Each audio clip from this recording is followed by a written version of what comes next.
Magandang araw sa inyo, mga minamahal naming tagapakinig, at maligayang pagbabalik sa aming channel, Ang Puso at Diwa Stories. Sa ating kwento ngayon, tatanungin natin ang ating mga sarili. Paano nga ba natin sinusukat ang tunay na halaga ng isang tao? Sa dami ba ng medalya at karangalan? Sa taas ng pinag-aralan at yaman? O baka naman, natatago ito sa tahimik na mga sakripisyo at sa pusong handang sumalo sa pamilya sa oras ng kagipitan? Samahan ninyo kaming pasukin ang tahanan ng Pamilya Dalisay sa payapang barangay ng Talaulap at tunghayan ang isang kwentong magpapatunay na ang tunay na ilaw ng tahanan ay hindi palaging ang pinakamaliwanag. Aling Diwa. Isang masigabong palakpakan para sa aking panganay, ang gintong anak ng mga Dalisay. Ang aking si Architect Alab Dalisay. Ang boses ni Lakan, ang aking asawa, ay umalingaw-ngaw sa aming munting bakuran. Punong-puno ng pagmamalaki, itinaas niya ang kanyang baso. Nakipagtagayan ang mga kamag-anak at kaibigan, ang kanilang mga tawa at pagbati ay tila musika sa pandinig ng aking asawa. Mula sa kinatatayuan ko sa tabi ng mesa ng mga pagkain, isang pilit na ngiti ang isinukli ko sa kanila. Masaya ako para kay Alab, ang panganay namin. Sino ba namang ina ang hindi magiging masaya para sa tagumpay ng kanyang anak? Ngunit ang aking mga mata, tila may sariling isip, ay hindi nagtagal sa nakakasilaw na liwanag na bumabalot kay Alab. Hinanap nito ang isang anino sa sulok. At doon, sa ilalim ng puno ng mangga, sa isang upuang medyo malayo sa kasiyahan, natagpuan ko siya. Si Amihan, ang aking bunso. Kakarating lang niya mula sa pagbiyahe ng mga gulay sa bayan. Ang kanyang damit ay may bahid pa ng alikabok ng daan, ang kanyang mga kamay ay magaspang at may mga bakas ng langis mula sa pagkukumpuni ng kanyang lumang delivery truck. Tahimik siyang kumakain, nakayuko na para bang nais niyang maging invisible. Walang sinumang bumabati sa kanya, walang sinumang kumukumusta. Para siyang isang multo sa sarili niyang tahanan. Isang matinding kirot ang gumuhit sa aking dibdib. Bumalik ang tingin ko kay Alab. Nakatayo siya sa tabi ng kanyang ama, matikas sa kanyang mamahaling polo shirt. Ang kanyang nangiti ay perpekto. Ang kanyang mga kilos ay pino. Subalit, sa likod ng lahat ng yon, may nakikita akong hindi nakikita ng iba. Isang bahagyang panginginig sa kanyang kamay habang hawak ang baso. Isang pag-aalala na sumusulyap sa kanyang mga mata sa tuwing inaakala niyang walang nakatingin. Maya-maya, dahan-dahan siyang tumalikod at naglakad palayo sa umpukan. Nagtago siya sa gilid ng bahay kung saan medyo madilim. Sinundan ko siya ng tingin. May idinukot siyang cellphone sa kanyang bulsa. Narinig ko ang pilit niyang tawa. Oo naman, boss. Masayang-masaya si tatay. Nagkaroon ng sandaling katahimikan. At pagkatapos, nagbago ang tono ng kanyang boses. Naging mababa at puno ng pag-aalala. Nagawa ko na ang lahat ng sinabi mo. Oo, darating ang regalo mo. Siguraduhin mo lang na tutuparin mo ang usapan natin. Regalo? Anong regalo? Bago pa ako makapag-isip ng malalim, mabilis na niyang ibinaba ang tawag at bumalik sa mga bisita. Ang kanyang perpektong nangiti ay muling nakapaskil sa kanyang mukha. Hindi ko na natiis. Kumuha ako ng isang platong puno ng pagkain, kaldereta, kanin at embutido at nilapitan ko ang aking bunso. Amihan, mahinang tawag ko. Nagangat siya ng tingin at sa kanyang mga mata, nakita ko ang lahat ng sakit at pagtitiis na tinatago niya. Ngumiti siya sa akin, isang matipid na ngiti. Nay, kumain ka ng marami anak, sabi ko. Inilalapag ang plato sa harap niya. Alam kong pagod ka sa biyahe. Tumango lang siya, hindi makapagsalita. Hinawakan ko ang kanyang balikat. Ang mga muscle niya ay matigas sa pagod. Ito ang anak na kasama kong nagbabanat ng buto. Ang anak na tahimik na sumusuporta sa aming pamilya sa paraang hindi nakikita ng kanyang ama. Nang gabing iyon, habang nagliligpit na kami ng mga pinagkainan, isang ingay ang pumukaw sa aming lahat. Ang tunog ng isang malakas na makina ng sasakyan. Biglang tumigil ang tawanan. Sabay-sabay kaming napalingon sa gate. Isang makintab at itim na sasakyan ang huminto sa tapat ng aming bahay. Ang mga ilaw nito ay nakakasilaw. Bumukas ang pinto sa passenger side at isang lalaking nakapormal na damit ang bumaba. Sa kanyang kamay, may dala siyang isang malaking kahon na nakabalot sa mamahaling pambalot. Naglakad siya papasok sa aming bakuran. Ang kanyang mga sapatos ay kumikinang kahit sa madilim. Huminto siya sa gitna ng lahat at ang kanyang mga mata ay naghahanap ng isang tao. "Magandang gabi po," magalang niyang sabi. Ang kanyang boses ay malalim at formal. "Nandito po ba si Architect Alab Dalisay?" Manglakan. Ang tanong ng estranghero ay parang isang kidlat na gumuhit sa katahimikan ng gabi. Lahat ng mata ay napako sa kanya. Pagkatapos ay sabay-sabay na bumaling sa aking anak, kay Alab. Ngunit ako ang unang kumilos. Buong pagmamalaki kong inakbayan ang aking panganay. Ako ang kanyang ama. "Bakit mo hinahanap si Architect Dalisay?" Mariin kong tanong. Ipinapakita sa lahat na ako ang haligi ng pamilyang ito. Isang magalang na ngiti ang sumilay sa labi ng lalaki. "Ipinadala po ako ng aking boss, si Don Maximo Villena," anya, at iniabot ang isang malaking leather-bound folder, isang munting regalo at isang alok para sa pinakamagaling na arkitekto sa buong Batangas, Don Maximo Villena. Ang pangalan ay tila pamilyar, ngunit ang galak sa aking dibdib ay mas matindi. Ibinukas ko ang folder. Sa loob, naroon ang mga plano at papeles para sa isang napakalaking proyekto. Isang grandiosong beach resort sa kalapit na bayan. At sa ibabaw ng lahat, isang kontrata. Isang kontratang nagtatalaga kay Alab bilang lead architect. Ang halagang nakasulat doon ay sapat na para hindi lang maiahon ang aming pamilya, kundi para itayo kami sa isang pedestal na hindi na kailanman magigiba. Ito na. Ito na ang katuparan ng lahat ng aking mga pangarap para sa kanya. Ito ang patunay na tama ako. "Alab, tingnan mo ito, anak." Halos pasigaw kong sabi. Ang boses ko'y nanginginig sa tuwa. "Sinabi ko na sa'yo, ang talino at galing mo ang magiging susi natin." Kinuha ni Alab ang folder. Nakita ko ang pagkamangha sa kanyang mga mata, ngunit may kasama itong pag-aatubili, pag-aalinlangan. Hindi. Guni-guni ko lang siguro iyon. "Itay, napakalaking proyekto nito," mahina niyang sabi. "At kaya mo yan." Itinuro ko ang ballpen na nakaipit sa kontrata. "Pirmahan mo na, anak. Huwag mo nang patagalin pa ang swerte." Nag-alinlangan siya.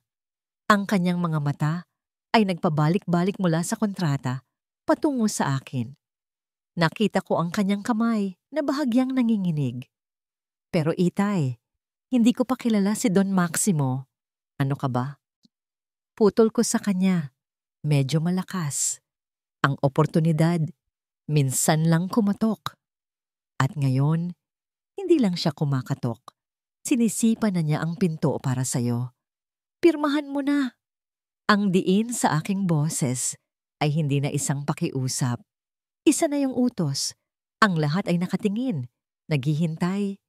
Sa ilalim ng bigat ng aking tingin at ng tingin ng lahat, dahan-dahan niyang kinuha ang ballpen. Sa isang iglap, inilapat niya ito sa papel at isinulat ang kanyang pangalan. Sa sandaling iyon, ang mundo ko ay sumabog sa kaligayahan. Niyakap ko siya ng mahigpit. Ang mga luha ay bumabagsak na sa aking mga mata. "Sinabi ko na nga ba, Isinigaw ko sa buong bakuran. Ikaw ang mag-aangat sa pamilyang ito. Ikaw ang aking gintong anak. Sa gitna ng palakpakan at pagbubunyi, hindi ko napansin ang lahat. Hindi ko napansin si Amihan na nasa labas at nag-aayos ng kanyang truck ay biglang natigilan sa kanyang ginagawa. Narinig niya ang pangalang Don Maximo at ang hawak niyang liyabe ay bumagsak sa semento.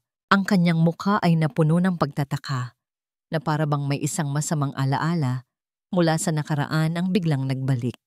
Hindi ko rin napansin ang aking asawang si Diwa na marang humila sa aking braso at bumulong. Lakan, ang pangalang iyan. Sigurado ka ba dito?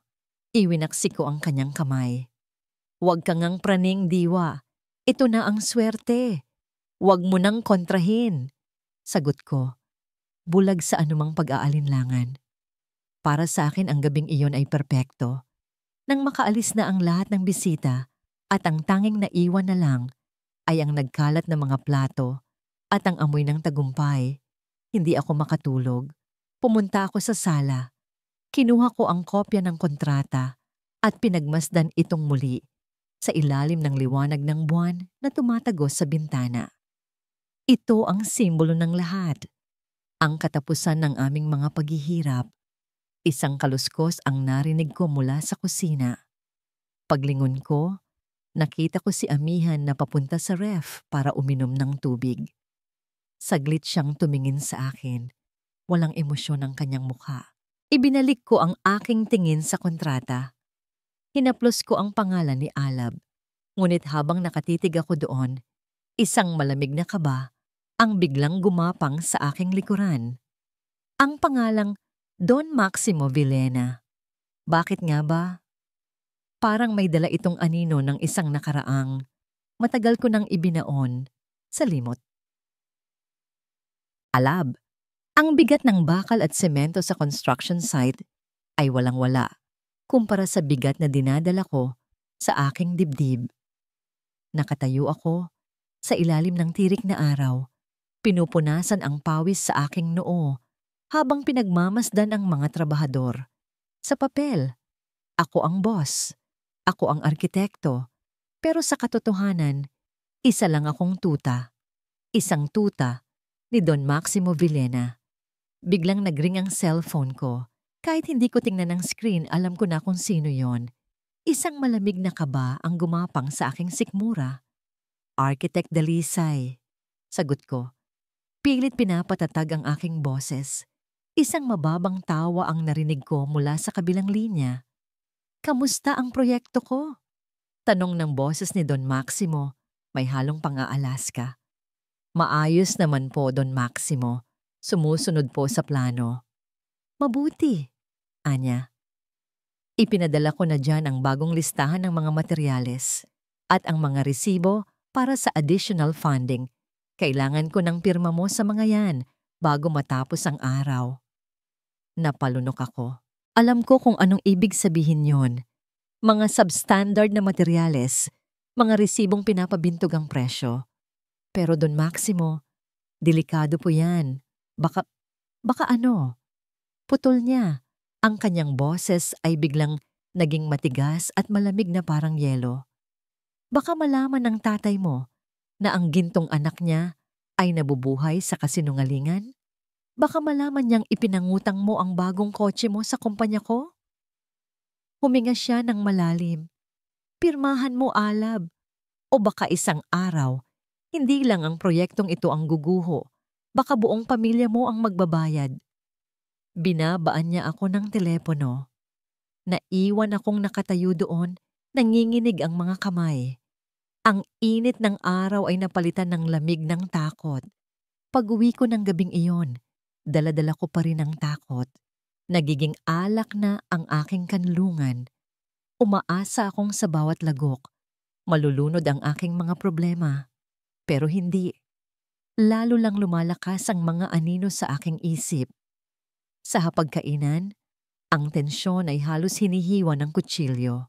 Si Itay, gaya ng dati, ay walang sawang ipinagmamalaki ang tagumpay ko. Si Inay ay tahimik. Ang kanyang mga mata ay puno ng pag-aalala at si Amihan, tahimik lang siyang kumakain gaya ng dati. Nakita ko ang bago mong kotse kanina, kuya. Biglang sabi ni Amihan, hindi nakatingin sa akin. Maganda. Napatigil ako sa pagsubo. Isang simpleng puri. Pero sa pandinig ko, isa iyong akusasyon.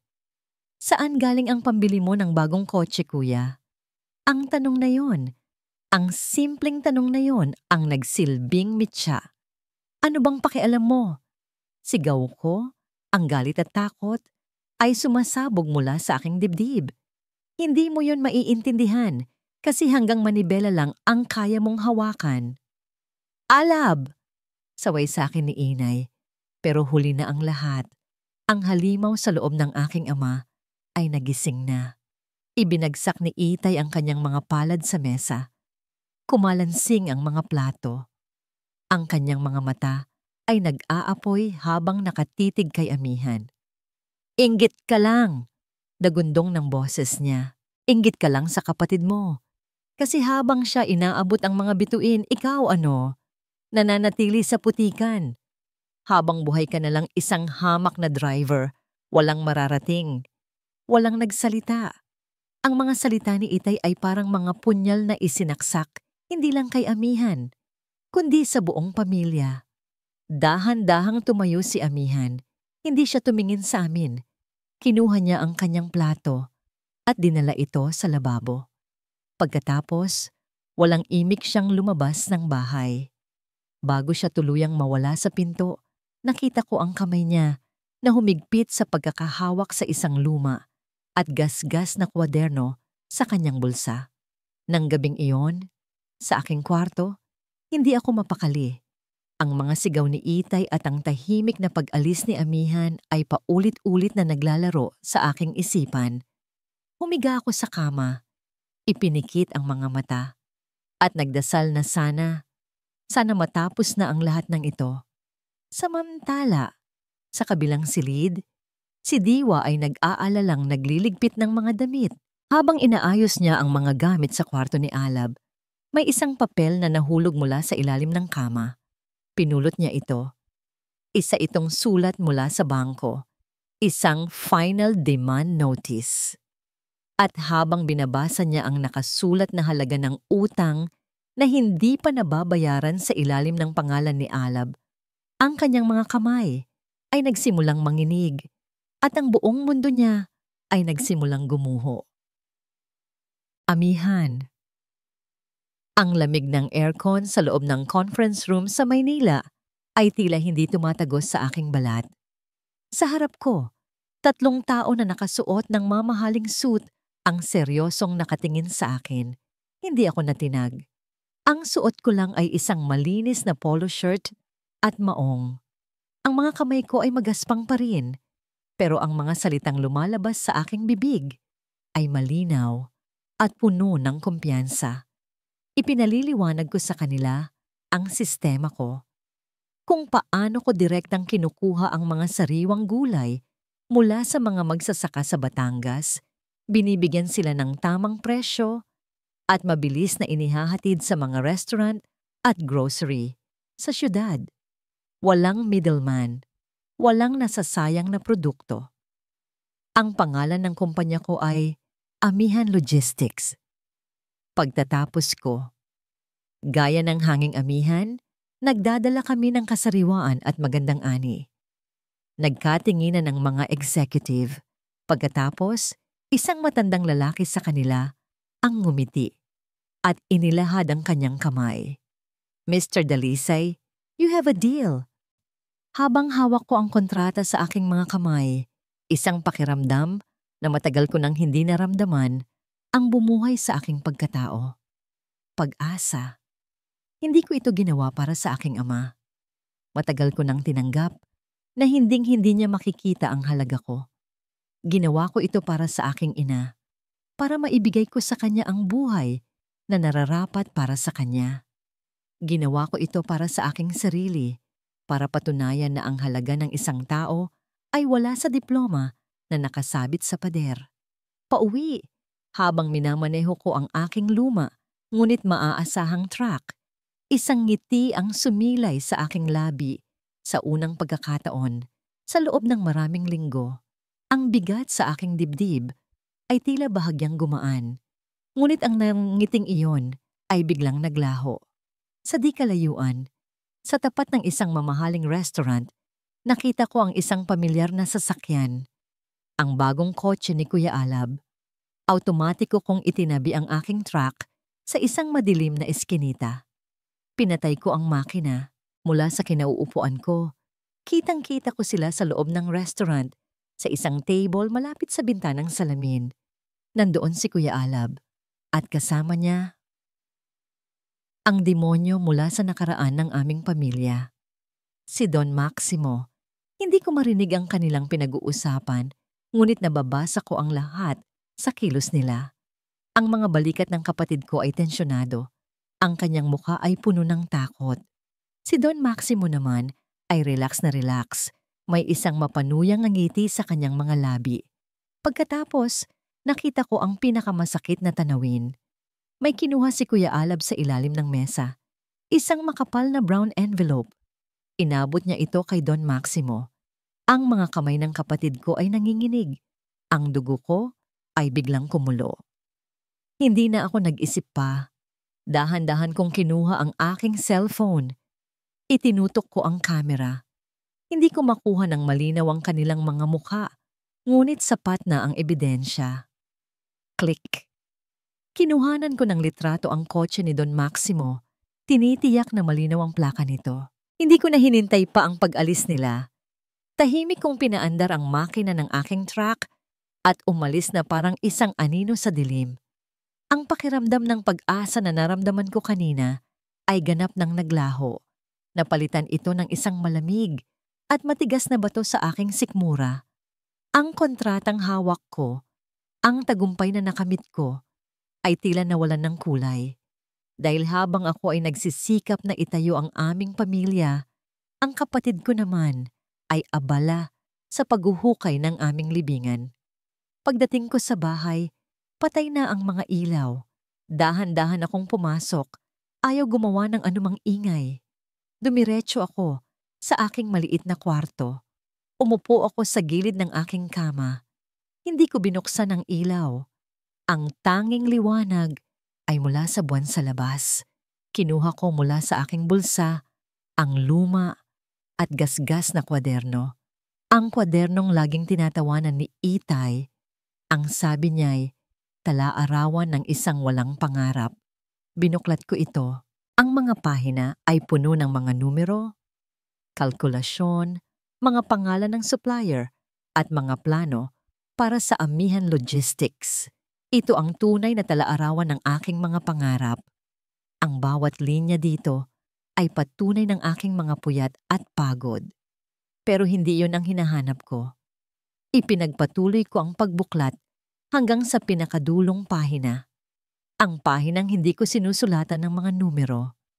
At doon, sa ilalim ng lahat ng aking mga plano, sa pinakahuling pahina, may isang pangalang matagal nang nakasulat at binilugan ng pulang tinta. Isang tanong na isinulat ko noon pa, mula sa mga bulong na narinig ko kay inay noong bata pa ako. Isang anino mula sa nakaraan na ngayon ay nagbabalik upang maningil. Nakatitig ako sa mga salitang yon, ang ebidensya sa aking cellphone at ang tanong sa aking kwaderno ay nag-uugnay sa lahat. Ang nakasulat, Don Maximo, may utang sa pamilya? Ang almusal ay dapat sana'y isang mapayapang pagsasama. Ngunit sa tahanan ng mga dalisay, ang bawat subo ng kanin ay may kasamang bigat. Ang bawat sandali ng katahimikan ay puno ng mga salitang hindi masabi. Si Lakan ay nagbabasa ng dyaryo. Ang kanyang mukha ay kasing kunot ng papel na hawak niya. Si Alab ay nakatitig lang sa kanyang pagkain, halatang walang ganang kumain. Si Amihan, gaya ng dati, ay mabilis na tinatapos ang kanyang almusal, handa nang umalis para sa kanyang biyahe. Ako lang ang nakakaramdam sa kanilang lahat. Ang bigat sa balikat ni Alab, ang puot na tinatago sa likod ng katahimikan ni Amihan, at ang pader na itinayo ni Lakan sa kanyang paligid. Napanood niyo ba ang balita kagabi? Biglang sabi ni Lakan, hindi inaalis ang tingin sa dyaryo. May gumuhong building daw sa Maynila. Sintiyak na tinipid sa materyales iyon. Napakagahaman ng mga kontratista ngayon. Sa pagbanggit ng mga salitang gumuhong building at tinipid sa materyales, nakita ko kung paano biglang namutla si Alab. Ang hawak niyang kutsara ay bumagsak sa plato, lumikha ng isang matunog na kalansing. Lahat kami ay napatingin sa kanya. Aayos lang ako, sabi niya. Pilit nan ngumingiti. Naalala ko lang na may kailangan akong asikasuhin sa site. Mabilis siyang tumayo. Teka, hindi mo pa nauubos ang pagkain mo. Simula ko, pero hindi niya ako pinansin. Kinuha niya ang kanyang susi at nagmamadaling lumabas. Naiwan kaming tatlo sa katahimikan. Ngunit ang katahimikang iyon ay biglang binasag ng isang pamilyar na tunog mula sa sala. Ang theme song ng balita sa telebisyon. At sa ating breaking news, kinumpirma ng mga awtoridad na ang bahagyang pagguho ng itinatayong Solara Grand Resort ay sanhi ng paggamit ng mga substandard na materyales. Kasalukuyan ng inimbestigahan ang lead architect ng proyekto, isang nagngangalang. Ang mundo ko ay biglang huminto sa pag-ikot. Ang pangalang binanggit ng reporter ay umalingaw-ngaw sa aming munting sala na parang isang kulog. Architect Alab Dalisay. Ang dyaryo ay nahulog mula sa kamay ni Lakan. Ang kanyang mukha ay nagmistulang isang maskara ng pagkagulat at hindi paniniwala. Si Amihan ay napatayo. Ang kanyang mga kamao ay nakakuyom. At bago pa man kami makahuma, isang malakas at sunod-sunod na katok sa pinto ang halos magpayanig sa buong bahay. Nagkatinginan kami ni Lakan. Ang takot sa aming mga mata ay hindi maipinta. Nanginginig akong naglakad papunta sa pinto at dahan-dahan itong binuksan. Dalawang lalaking nakauniporme ang nasa labas. Ang kanilang mga mukha ay seryoso at walang emosyon. Magandang umaga po, sabi ng isa. Nandito po ba si Mr. Alab Dalisay? May ilang mga katanungan lang po sana kami tungkol sa proyekto ng Solara Grand Resort. Wala siya dito. Mabilis na sagot ni Lakan. Itinutulak ako sa gilid at humaharang sa pinto. At wala kayong karapatang pumasok sa pamamahay ko. Biktima lang ang anak ko. Pinag-iinitan niyo lang siya. Ngunit huli na ang lahat. Isa sa mga pulis ang sumilip sa likod ni Lakan at nakita ang bukas na bintana sa likod ng aming bahay. Frank, tignan mo sa likod. Baka doon duman. Nang marinig namin yon, alam na namin. Tumakas siya. Ang aking anak, tumakas. Ang lakas ay biglang nawala sa mga tuhod ko. Napasalampak ako sa sahig. Ang mga luha ay bumabaha na sa aking mukha. Ang lahat ng pangarap, ang lahat ng pagmamalaki ay gumuho sa isang iglap. Biglang nagring ang cellphone ni Lakan. Nanginginig niya itong sinagot. Hello? Isang pamilyar na boses ang tumawa mula sa kabilang linya. Isang boses na puno ng lason at tagumpay. Lakan Dalisay, kamusta na? Sa sino to? Huwag mo nang alamin. Ang kailangan mo lang malaman ay ito, sabi ng boses.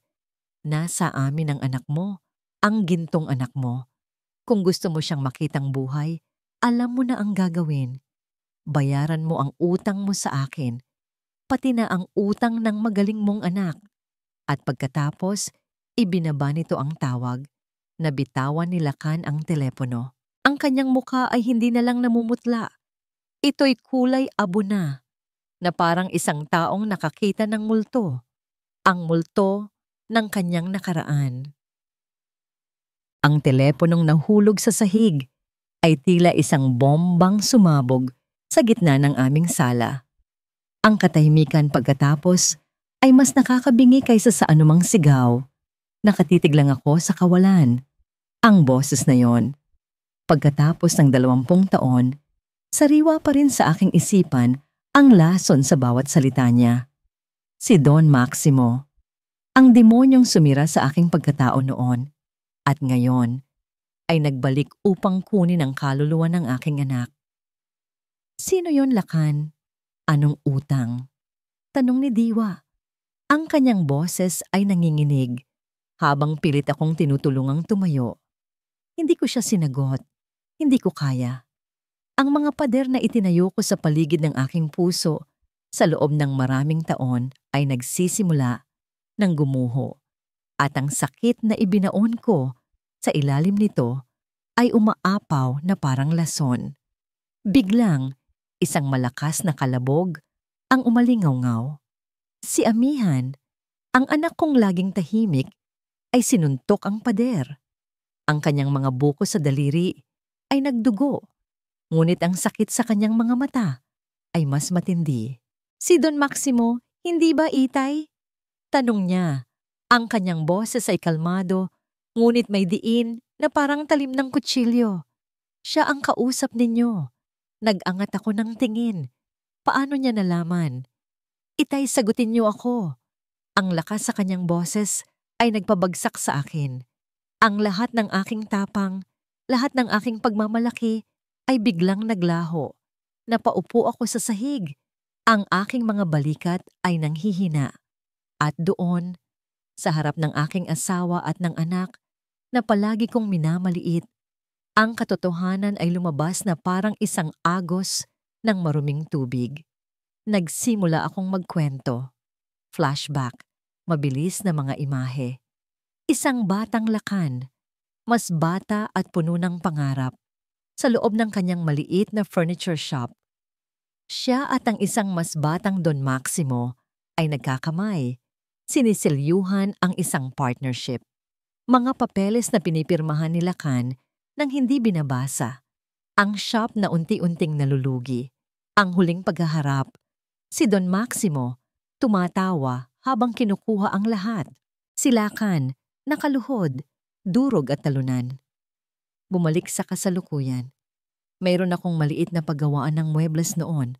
Umpisal ko, ang aking boses ay paos at basag. Iyon ang buhay ko, ang pangarap ko. Naging kasosyo ko si Don Maximo. Pinagkatiwalaan ko siya, pero niloko niya ako.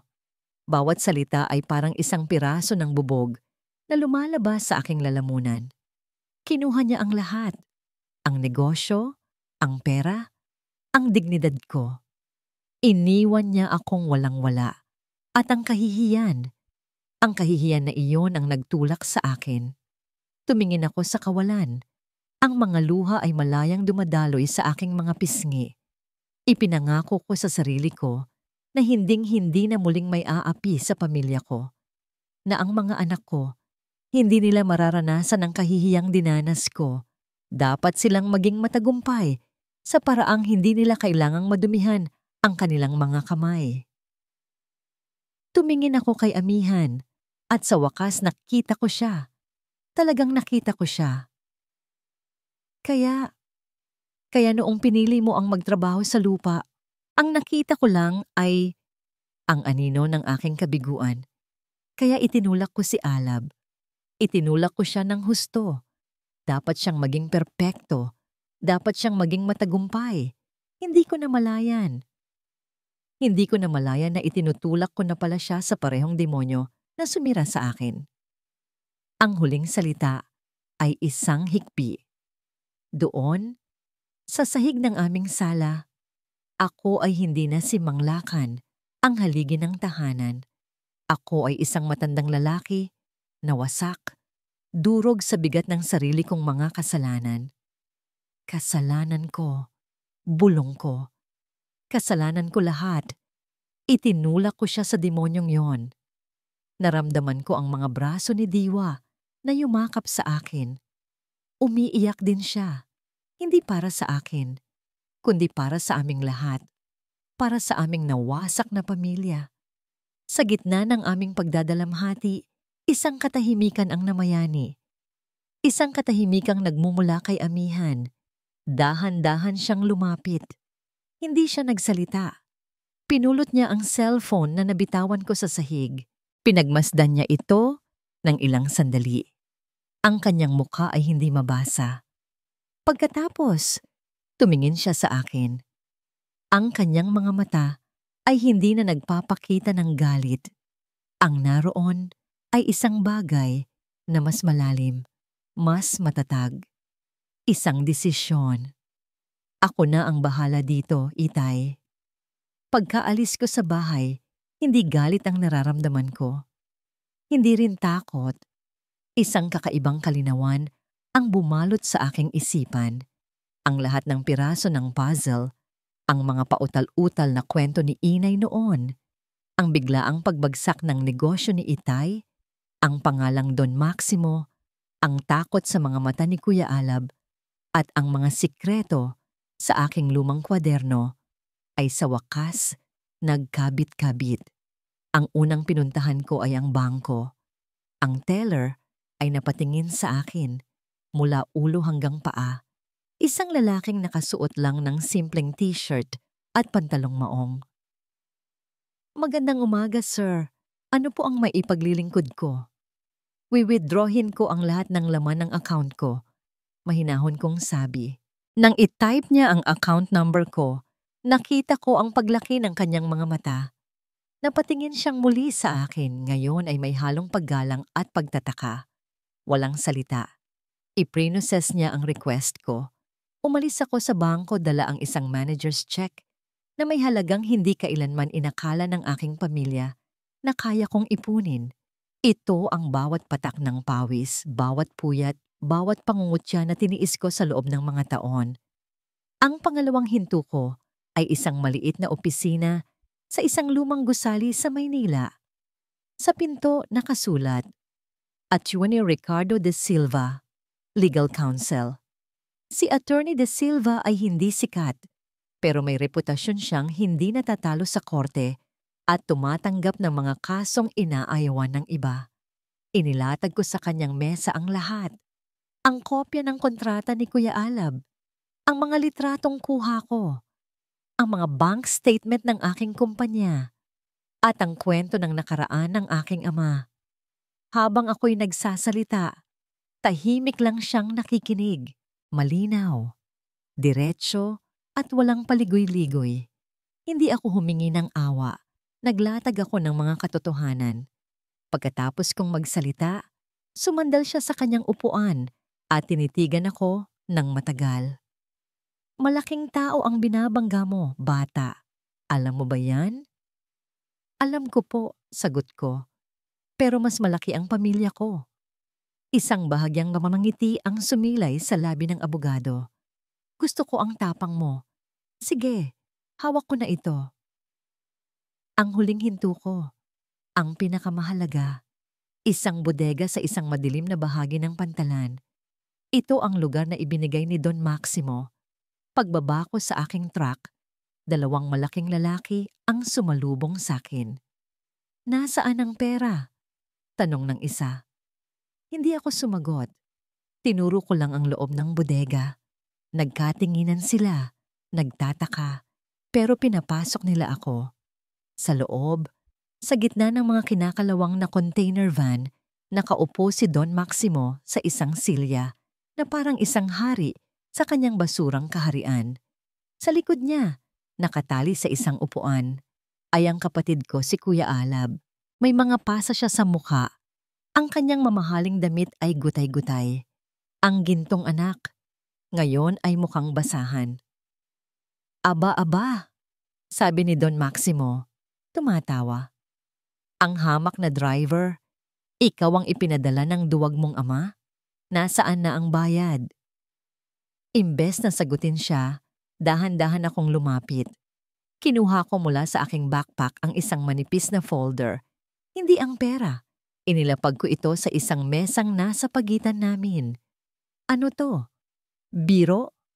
tanong niya. Nawawala na ang nangiti. "Buksan mo," sabi ko. Naiinip niya itong binuksan. Sa loob, naroon ang mga litrato ng kanyang kotse sa tapat ng restaurant. mga kopya ng mga dokumento na nagpapatunay ng kanyang mga ghost project at isang pirmadong affidavit mula sa dati niyang accountant na matagal ko nang hinanap. Ang lahat ng ito ay bunga ng ilang taon kong tahimik na pagsasaliksik. Hindi ko alam kung saan mo nakuha ang mga basurang ito. Simula niya, pero hindi ko siya pinatapos. Nasa opisina na ni Atrom De Silva ang mga orihinal na kopya, sabi ko. Ang aking boses ay malamig at matatag. At may kopya na rin ang isang kaibigan kong reporter. Mayroon kang dalawang pagpipilian. Don Maximo. Tumingin ako diretso sa kanyang mga mata. Walang kahit anong bahid ng takot. Ibabalik mo ang kapatid ko. O bukas, hindi lang negosyo mo ang babagsak, kundi pati na rin ang buong buhay mo. Ang kayabangan sa mukha ni Don Maximo ay unti-unting naglaho. Napalitan ito ng hindi paniniwala. Pagkatapos ay nanggalit at sa huli, takot. Tinitigan niya ako, ang anak na isinantabi, ang anino, ang hamak na driver, na para bang ngayon lang niya ako nakita. At sa mga mata niya, alam kong nanalo na ako. Ang bawat segundo ng paghihintay ay parang isang karayom na tumutusok sa aking puso. Si Diwa ay walang tigil sa pagdarasal. Ang kanyang mga kamay ay mahigpit na magkahawak. Ako naman ay nakaupo lang, nakatitig sa sahig, binibilang ang bawat pagkakamali ko sa aking isipan. Ipinadala ko ang aking bunsong anak sa gitna ng apoy na ako mismo ang nagsimula. Maya-maya, isang tunog ng sasakyan ang huminto sa tapat ng aming bahay. Hindi ito ang makina ng truck ni Amihan. Mas pino, mas bago. Sabay kaming napatayo ni Diwa. Sumilip kami sa bintana, isang taxi. At mula doon, bumaba ang dalawang tao. Si Amihan. At sa likod niya, inaalalayan niya ang isang lalaking halos hindi makalakad ng tuwid. Si Alab. Napatakbo kami ni Diwa palabas ng pinto. Ang itsura ng aking panganay ay dumurog sa aking puso. Ang kanyang mukha ay may mga pasa. Ang kanyang labi ay may sugat. Ang dating matikas at puno ng pagmamalaking gintong anak ay wala na. Ang nasa harap ko ngayon ay isang basag at hiyang-hiyang binata. Walang nagsalita. Pumasok kami sa loob ng bahay. Tinulungan ni Amihan si Alab na maupo sa sofa. Ang unang tumingin si Alab ay sa akin. Nakita ko ang takot sa kanyang mga mata, naghihintay ng galit, ng mga sigaw na dati kong ibinabato sa kanya. Ngunit wala na akong galit. Ang natitira na lang ay isang malawak na karagatan ng pagsisisi. Pagkatapos, ang kanyang tingin ay bumaling kay Amihan na tahimik na nakatayo sa gilid. Dahan-dahan na para bang bawat kilos ay nagdudulot ng matinding sakit. Lumuhod si Alab sa sahig sa harap ng kanyang nakababatang kapatid. Isinubsob niya ang kanyang mukha sa kanyang mga kamay at ang kanyang mga balikat ay nagsimulang mayanig. Patawarin mo ako, kapatid. Humihigbi niyang sabi. Patawad. Sa lahat. Sa lahat ng pangmamaliit ko sa'yo. Sa lahat ng sakit. Ikaw. Ikaw pa ang nagligtas sa akin. Patawarin mo ako. Hindi kumilos si Amihan. Ngunit pagkatapos ng ilang sandali, yumuko siya at tinulungang tumayo ang kanyang kapatid. Tinapik niya ito sa balikat. Kuya, iyon lang ang sinabi niya. Ngunit sa isang salitang iyon, naroon na ang lahat. Ang pagpapatawad, ang pag-unawa, ang pagiging magkapatid. Hindi ko na napigilan ang aking sarili. Lumapit ako kay Amihan, ang anak na hindi ko kailanman binigyan ng pansin. Ang anak na palagi kong tinuring na kabiguan. Hinawakan ko ang kanyang balikat. Ang mga balikat na dati payat, ngayon ay matipuno at matatag. Ang mga balikat na bumuhat sa aming buong pamilya.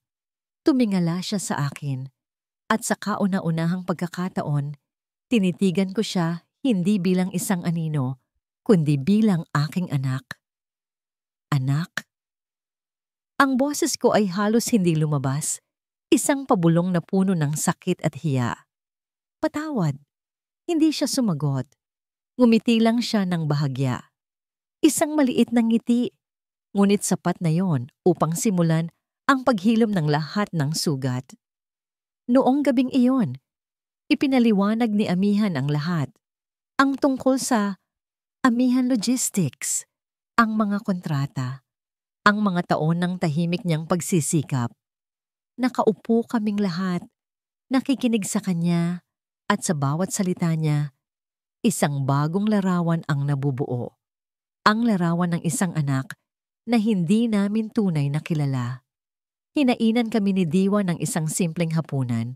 Nagsalo-salo kami sa hapagkainan. Walang mga papuri, walang mga panunumbat. Ang tanging naroon ay ang tunog ng aming mga kutsara at tinidor at ang isang bagong uri ng katahimikan. Isang katahimikang hindi na mabigat, kundi mapayapa. Kinabukasan, habang ang araw ay sumisikat sa barangay Talaulap, pumunta ako sa aming lumang bodega sa likod bahay. Ang lugar na ito ay naging libingan ng aking mga pangarap, punong-puno ng alikabok at mga agyo. Hinaplos ko ang isang lumang piraso ng kahoy. Ang gaspang nito ay pamilyar sa aking mga palad. Tumingin ako sa labas. Nakita ko si Amihan. Seryosong sinusuri ang kanyang mga papeles sa ilalim ng puno ng mangga. Sa tabi niya ay si Alab, tahimik na nagkakape. Ang mga mata niya ay hindi na puno ng kayabangan, kundi ng paggalang habang pinagmamasdan ang kanyang kapatid. Isang ideya ang biglang pumasok sa aking isipan. Isang maliit na binhi ng isang bagong simula. Binuhat ko ang piraso ng kahoy. Hindi ito magaan, ngunit sa kauna-unahang pagkakataon, sa loob ng maraming taon, ang bigat nito sa aking mga kamay ay parang tama, parang pag-asa. At dito po nagtatapos ang kwento ng Pamilya Dalisay. Isang paglalakbay na nagturo sa atin na ang tunay na halaga ay hindi nasusukat sa palakpak ng mundo, kundi sa tahimik na tibok ng pusong nagmamahal at naglilingkod sa pamilya. Ang yaman ay hindi palaging kumikinang na ginto. Minsan, ito ay nasa magaspang na mga kamay na handang magbanat ng buto at sa katatagan na manatiling nakatayo kahit pag gumuho ang lahat. Taos puso po akong nagpapasalamat sa inyong walang sawang pagsubaybay sa bawat kabanata ng kanilang buhay. Sana po ay may aral kayong napulot na inyong babaunin. I-comment nyo lang po sa ibaba kung ano ang pinakapaborito ninyong eksena o ang aral na tumatak sa inyong puso. Nais naming marinig ang inyong mga saloobin. Kung nagustuhan nyo ang kwentong ito, isang pindot lang po sa like button, i-share sa inyong mga kaibigan at kapamilya, at syempre, mag-subscribe na po kayo para hindi mahuli sa mga susunod pa nating kwento. Muli, ako po ang inyong lingkod, nag-iiwan ng isang paalala. Ang bawat puso ay may sariling kwento at ang bawat kwento ay may aral na naghihintay. Hanggang sa muli, paalam.